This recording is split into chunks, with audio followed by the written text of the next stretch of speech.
Hi అండి. దోశలు చేద్దామని దోశలలోకి ఆలు కర్రీ చేద్దామనేసి ఆలుగడ్డలు అయితే పొట్టు తీస్తున్నా. ఆలుగడ్డలు ఉడకబెట్టిన.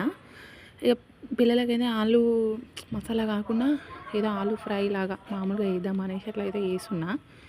ఇక మళ్ళీ మసాలా వేసినాం అనుకో పిల్లలు తినరు ఎక్కువ స్పైసీ ఉంటే. అట్లనే సింపుల్గా ఉప్పు, కారం, పసుపు, అల్లం వెల్లుల్లి పేస్ట్, ఒక ఆనియన్ వేసి చేసిన సింపుల్గా. ఇదే కర్రీ బాక్స్లో కూడా పెట్టిన. అట్లనే ఇంకా చిన్న చట్నీ కూడా చేసిన. అది ఇక దోశలకు అద్దుకొని ఇంక తినేసి బాక్స్ అయితే మసాలాలు అయితే నేను వేయనండి, సింపుల్గానే వేసా ఏదైనా. ఇంకా దోశలు వేసేటప్పుడు దోశల పిండిలో అసలు నేను ఉప్పే వేయను. అసలు చాలా వరకు ఉప్పు మేము తక్కువనే తింటాము కూరలల్లో, చాలా తక్కువ వేస్తాను లిమిటెడ్గా. మీరు ఎట్లా చేసుకుంటారు అనేది కామెంట్ చేయండి. చాలా సింపుల్గా చేసిన.